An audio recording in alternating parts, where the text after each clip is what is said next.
briefing nobody gave you. The Pentagon has simulated war on American soil hundreds of times. They have run the math on every major city. Which power grid collapses first? Which highway turns into a death trap in 45 minutes? Which neighborhoods get evacuated and which ones get quietly written off as acceptable losses? They have a plan. They have bunkers. They have priority lists. Your city is on one of those lists. You just don't know where. This isn't a conspiracy theory. Everything in this video comes from the government's own documents, declassified FEMA reports, public Department of Defense assessments, and congressional testimonies you can read yourself. I am not here to tell you which country attacks. It doesn't matter. The infrastructure is the same. The fragility is the same. The speed of collapse is the same. We are not debating probability. We are not arguing politics. We are showing you what happens if war reaches your city tonight. Minute by minute, system by system, city by city with names you recognize and numbers you can verify. The government already knows how the first 60 minutes play out. They have rehearsed it. They have built underground command centers for it. The only people who haven't seen the simulation are the 60 million Americans living in primary target zones. That changes right now. Consider this your briefing, the 5 factors that decide if your city survives. Before we start the clock, you need to understand how cities break. Not all cities are equal. Some hold for days. Some won't last an hour. The difference comes down to 5 factors that military planners have calculated since the Cold War. Proximity to military targets. FEMA 196 is a declassified document mapping every nuclear target on American soil. The ICBM fields in Montana, Wyoming, North Dakota, Colorado, and Nebraska turn massive sections of the heartland into primary strike zones. Every military base, every command center, every strategic installation has a radius. If you live within 50 miles of any of them, you are in the primary risk zone, not the blast zone, but the zone where infrastructure collapse becomes a statistically likely. Infrastructure dependency. How many power sources feed your city? 1 line or 5? How many water sources? Las Vegas gets 90% of its water from the Colorado River. Cut that and 2.2 million people run on whatever is in their pipes and water heaters. Compare that to a city with 3 independent water sources and 2 backup power grids. That is called redundancy. And in a worst-case scenario, redundancy is the difference between a bad week and societal collapse. Population versus escape capacity. Take your city's population and divide it by the vehicle capacity of every exit route. That gives you an evacuation timeline. Manhattan has 1.6 million people, 4 bridges, and 4 tunnels. The full evacuation estimate is over 72 hours under ideal conditions. No panic, no gridlock, no accidents.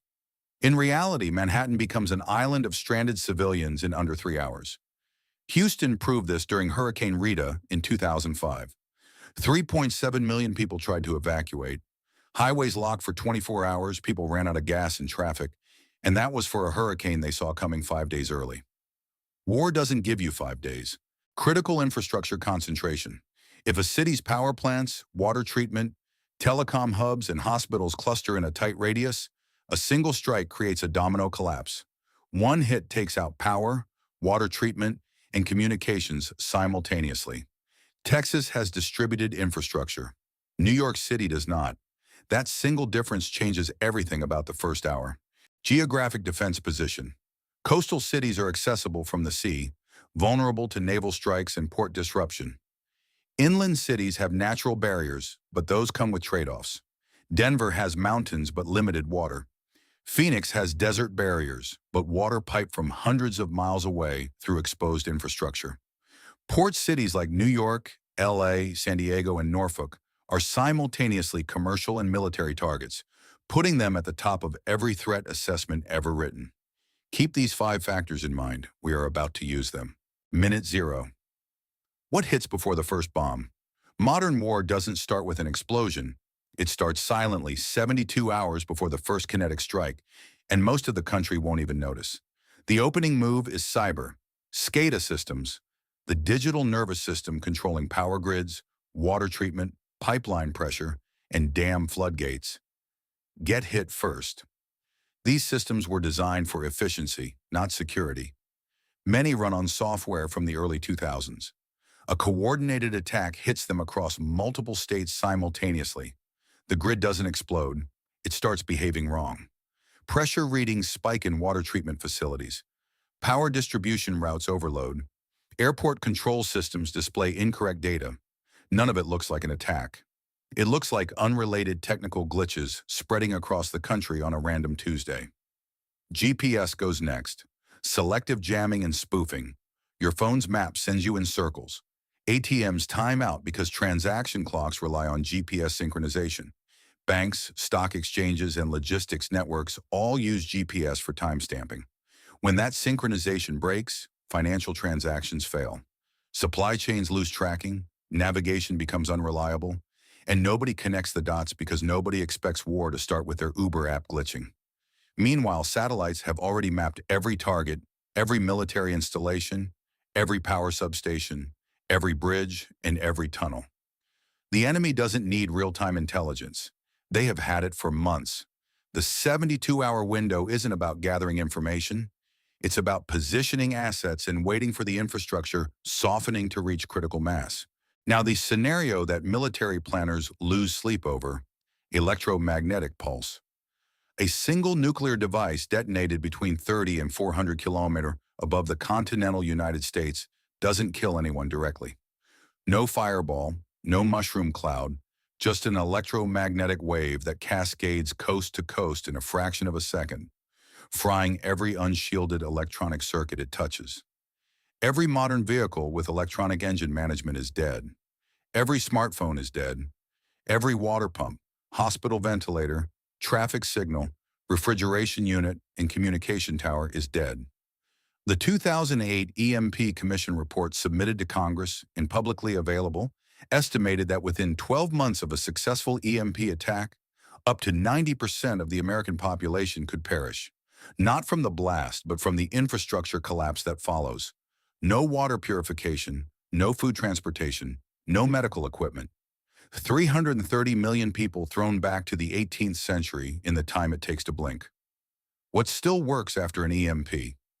Vehicles manufactured before 1970 with no electronic components, mechanical watches, simple battery-powered AM/FM radios, flashlights with incandescent bulbs.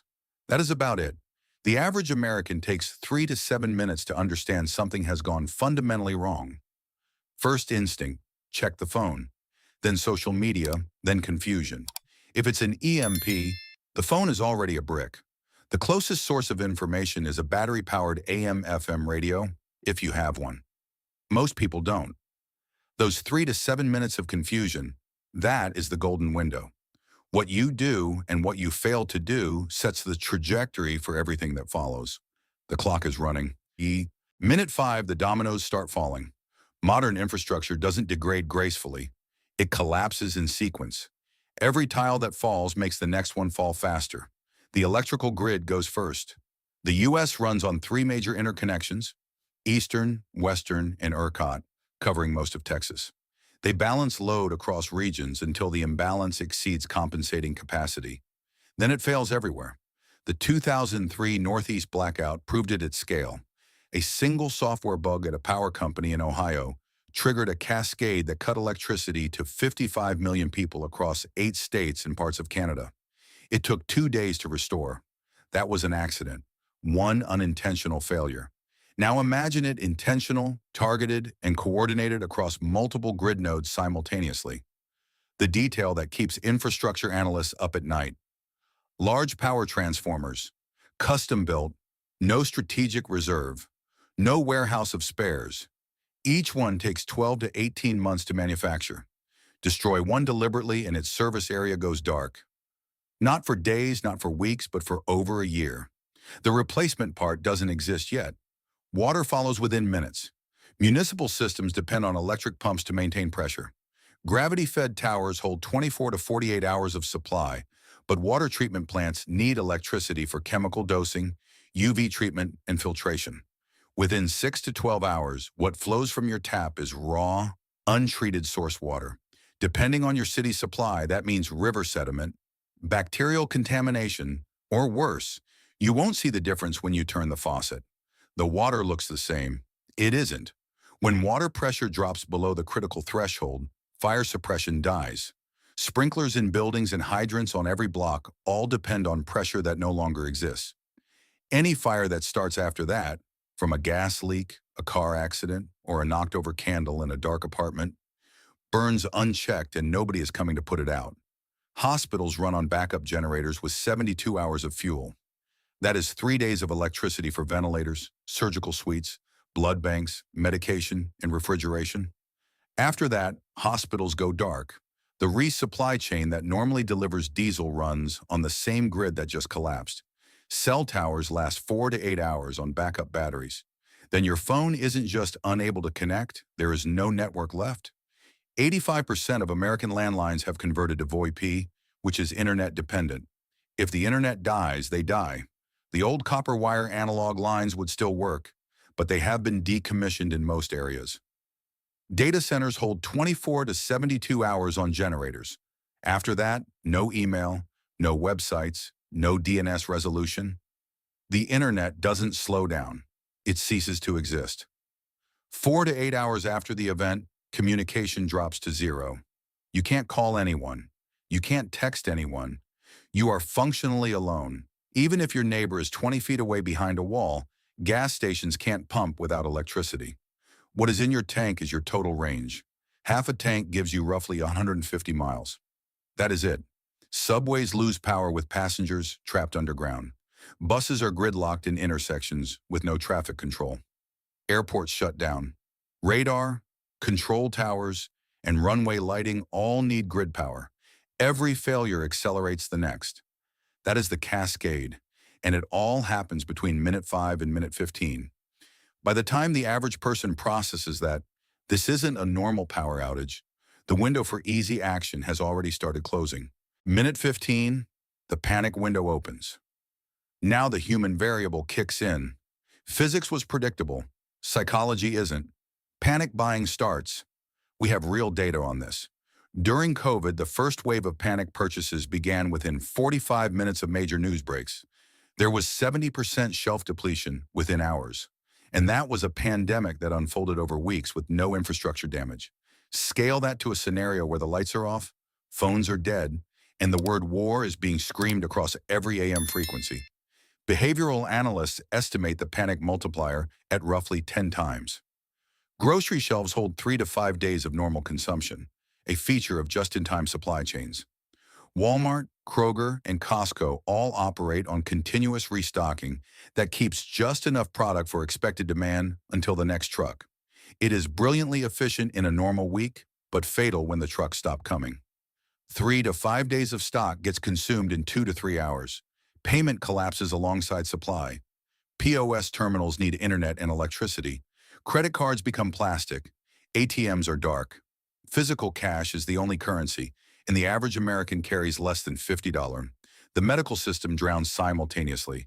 The U.S. has 2.8 hospital beds per 100,000 people, which is below the OECD average of 4.4. Normal occupancy is 75 to 80%, leaving almost no surge margin. A war scenario creates 50 to 100 times normal demand.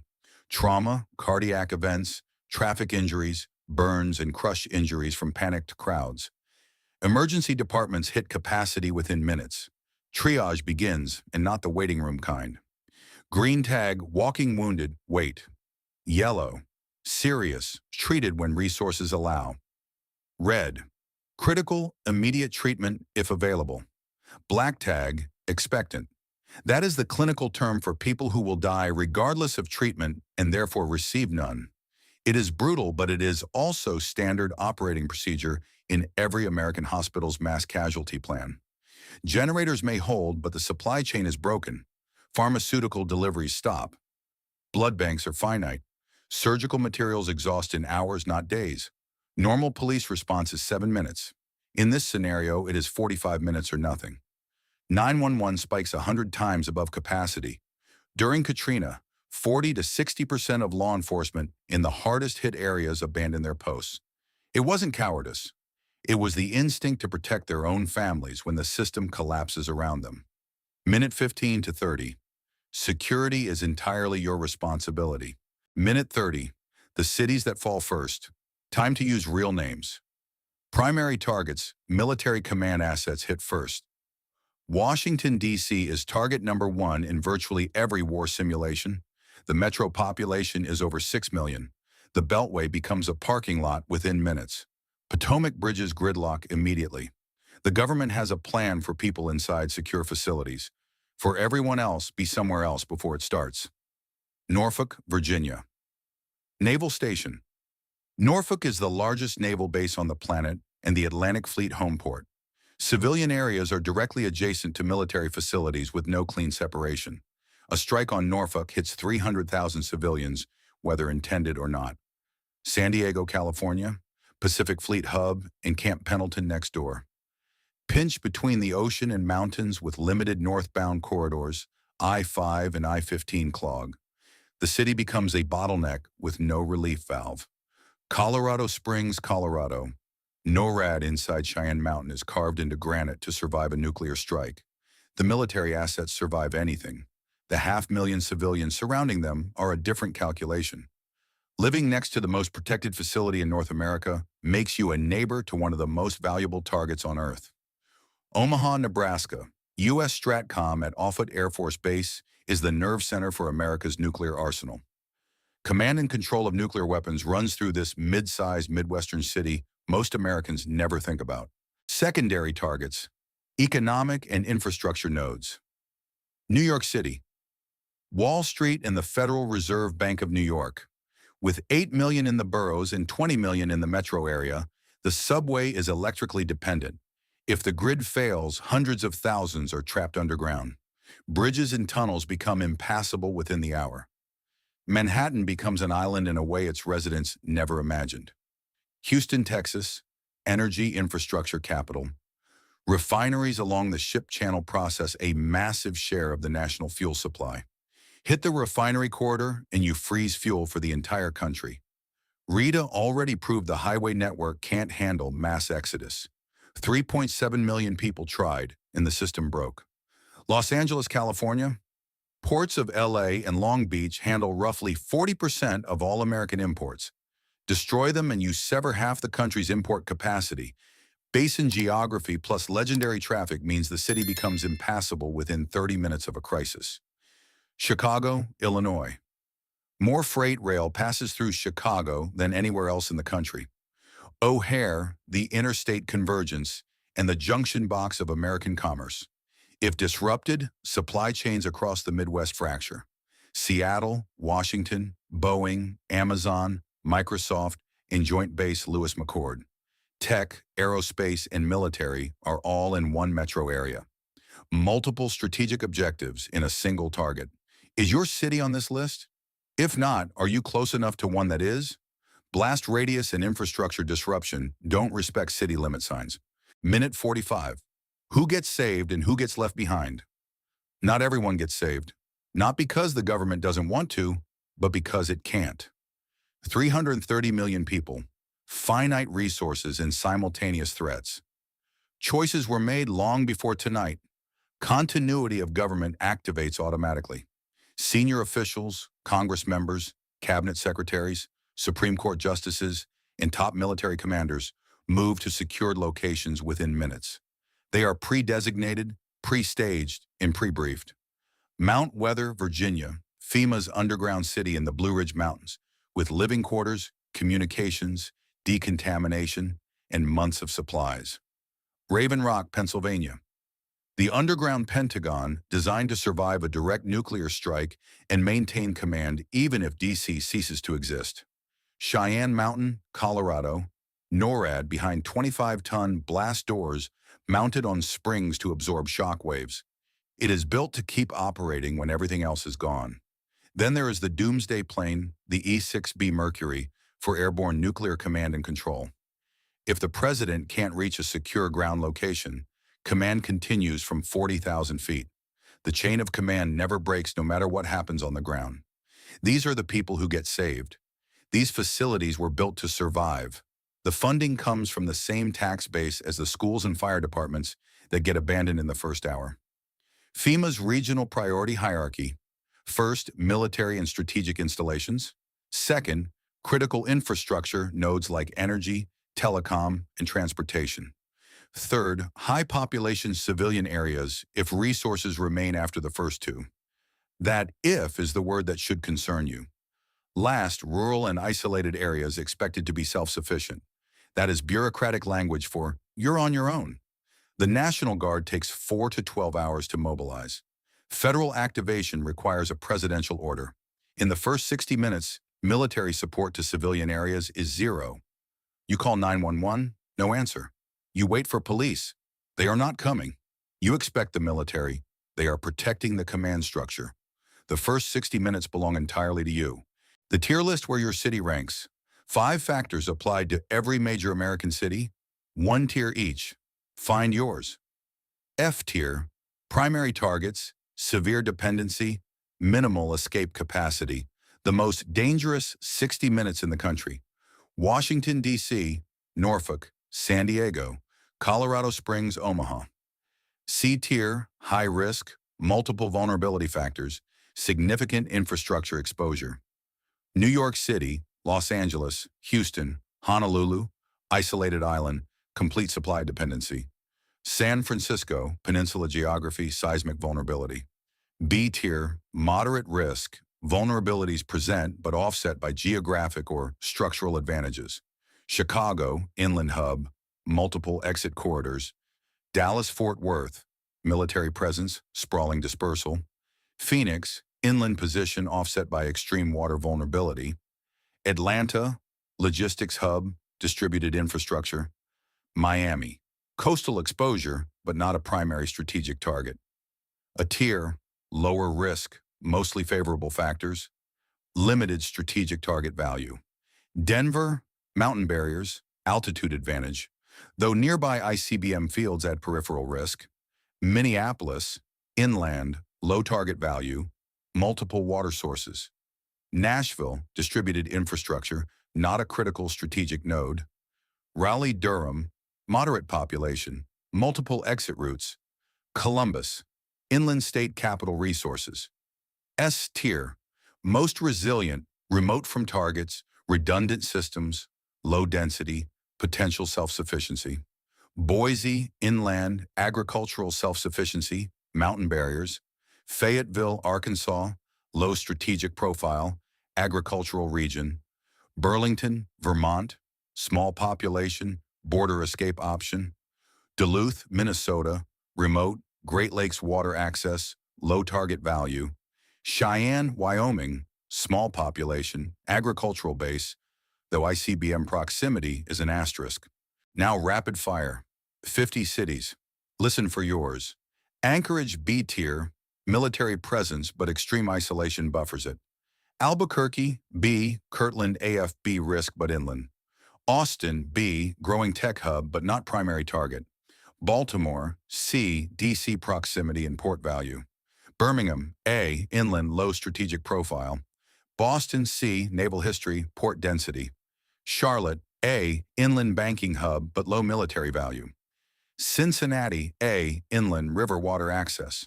Cleveland, B, industrial legacy, Great Lakes water. Detroit, B, manufacturing value, border position. El Paso, B, Fort Bliss presence, border. Indianapolis, A, inland, good highway network. Jacksonville, B, naval station, coastal. Kansas City, A, inland agricultural hub, low target value. Las Vegas, C, extreme water vulnerability, single source. Louisville, A, inland logistics value but low military target. Memphis, A, FedEx hub, Mississippi River access. Milwaukee, A, Great Lakes water, inland. New Orleans, C, extreme infrastructure vulnerability, below sea level. Oklahoma City, B, Tinker AFB risk, inland dispersal. Orlando, B, low strategic value, inland Florida. Philadelphia, C, dense population, aging infrastructure. Pittsburgh, A, inland, river confluence. Portland, B, secondary port, Cascadia, subduction risk. Providence, A, small metro, low target value. Sacramento, B, state capital, inland California. Salt Lake City, B, Hill AFB, mountain barriers. San Antonio, B, multiple military installations, sprawling geography. St. Louis, B, inland Mississippi access. Tampa, C, MacDill AFB and CENTCOM, coastal. Tucson, B, Davis-Monthan AFB, desert buffer. Virginia Beach, C, adjacent to Norfolk Naval Complex. Stop. Find your city. Which tier? You can't change your city's tier. You can't move Norfolk from the naval base or give Manhattan more bridges. But you can change what you do in the first 60 minutes. And that changes everything. The only three things that matter in the first hour. 22 minutes of what breaks, falls, and burns. Now the question, what do I actually do? Three things, not a 100-item checklist. Three. Number one, gather information. First 5 minutes. The people who panic are the people who don't know what's happening. Panic is a symptom of an information vacuum. Your source after an EMP or grid failure isn't your phone. It's a battery-powered AM/FM radio. No AA weather channels carry emergency broadcasts. AM transmitters reach hundreds of miles. Once stored in a Faraday cage, a metal trash can with a tight lid lined with cardboard, it survives an EMP and gives you the one thing 99% of the population won't have. Information. What happened, where, and how bad. That knowledge is the foundation of every decision that follows. Number two, water. First 15 minutes. Municipal pumps fail within 4 to 8 hours. That window is your only chance to stockpile. The moment you understand something serious has happened, every container gets filled. Bathtubs, pots, buckets, bottles, and the washing machine. And here's what most people don't know. Your hot water heater holds 40 to 80 gallons of clean, drinkable water with a drain valve at the bottom. Rationed at 1 gallon per person per day, that keeps a family of 4 alive for 10 days. Most people will never think to access it. 4 to 8 hours after the grid fails, your faucet produces nothing. That window is your life insurance. Number three, the decision, first 30 minutes, stay or go. After 45 minutes, highways in major metros gridlock. After 60, most exits are impassable. The evacuation window is 30 to 45 minutes, and it's closing while you're still figuring out what happened. Go requires pre-crisis preparation, a predetermined route, not your commute, an evacuation route with 2 alternates, knowledge of your fuel level. Half a tank gives you 150 miles. That's your radius. Stay requires different preparation, securing the home, filling water, establishing contact with neighbors, identifying shared resources and shared vulnerabilities, converting a normal residence into a self-sufficient position. Both decisions are valid. Neither is universal, but one must be made within 30 minutes. Either you leave early or you don't leave at all. The congestion models don't allow indecision. Information, water, decision. Everything else is secondary. These three have timers already counting down, and when those timers hit 0, the options disappear. The briefing is over. They've been simulating this for decades. War games, grid failure models, evacuation cascades, population triage matrices. They have plans, bunkers, and priority lists that rank which cities get resources first, which wait, and which are quietly accepted as first-round losses. Your city is on one of those lists. The neighborhoods you drive through, the schools your kids attend, and the hospitals you assume will be, there are ranked, scored, and sorted. Until 26 minutes ago, you had no idea where you fell. Now you do. The question isn't whether this could happen. The question is whether you'll do anything about the 30 minutes of warning you just gave yourself. But war isn't the only scenario that breaks these systems. The infrastructure fragility you just learned about doesn't need a missile. It needs a bad enough economic shock, a severe enough supply disruption, or a harsh enough winter hitting the wrong grid at the wrong time. And 2026 data is already showing stress fractures in America's food distribution system that have nothing to do with foreign enemies. 10 states are showing early indicators that their grocery supply chains could buckle. And some are ones you'd never expect. Stay sharp, stay prepared, and whatever you do, don't take too long to make your decision. If this briefing changed the way you look at the infrastructure surrounding your home, please subscribe and like the video. We are dedicated to uncovering the strategic history and future risks that have been kept out of the public eye. Plant the seeds of your own preparedness. The next chapter of the simulation will be revealed soon.